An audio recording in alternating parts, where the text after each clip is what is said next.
Namun kerajaan ini sedang dalam keadaan lemah karena adanya konflik dan perebutan kekuasaan di dalam istana.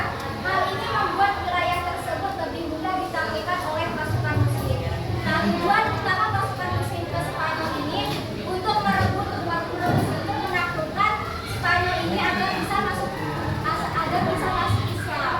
Karena di Spanyol ini rata-rata orang Kristen dan Yahudi. Nah, di sebuah Spanyol ini ada sebuah kerajaan, yaitu kerajaan Goth yang rata-rata Kristen dan Yahudi ya. Pada waktu itu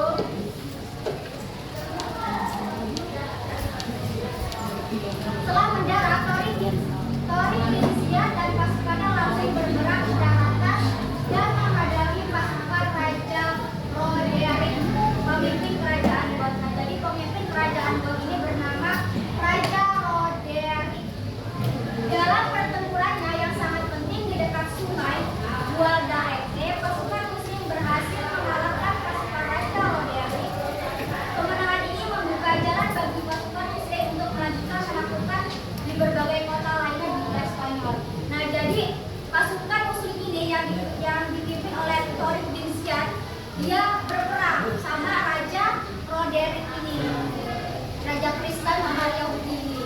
Nah, Torik bin Ziyad ini memenangkan perang ini. Dan setelah itu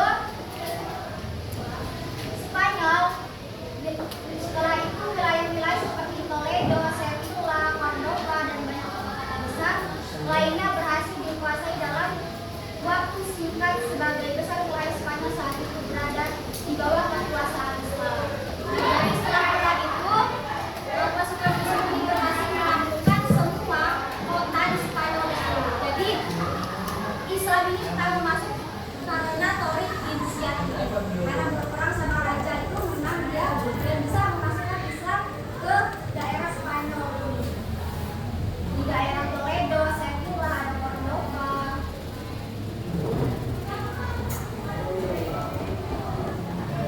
Setelah mulai dikuasai, umat Islam tidak hanya datang untuk berperang, tetapi mereka juga mendirikan pemerintahan yang teratur dan adil. Mereka membangun kota-kota menjadi sekolah, pasar, dan sistem pemerintahan yang mendukung kemajuan masyarakat. Nah, yang lebih menariknya lagi, meskipun Islam ini sudah menjadi dominan di Spanyol, tapi orang Islam itu tidak memaksa agama Kristen atau agama Yahudi ini untuk memasuki Islam. Mereka tetap membebaskan umat-umat di situ untuk menganut apa aja, menganut Kristen boleh, Yahudi boleh. Dia tidak memaksa untuk masuk ke Islam. Paham? Selanjutnya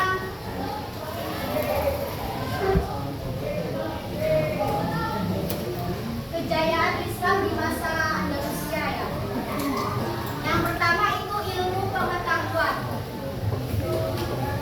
Banyak ilmuwan terkenal seperti Ibn Rus, Al-Azhari, dan Ibn Khaldun lahir atau berkarya di sini. Nah, ada sekelompok Muslim yang bernama Ibn Rus dan Ibn Khaldun ini, dia menggelar karya di Spanyol ini dan dia mengembangkan ilmu pengetahuan di Andalusia ini. Nah, yang kedua itu ada pendidikan. Terdapat banyak perpustakaan dan universitas. Tahu universitas apa? Ya, perguruan tinggi ya. Salah satunya adalah Universitas Córdoba yang jadi pusat belajar bagi Muslim maupun non-Muslim. Dan yang ketiga ada arsitektur dan seni. Di Spanyol itu banyak bangunan-bangunan yang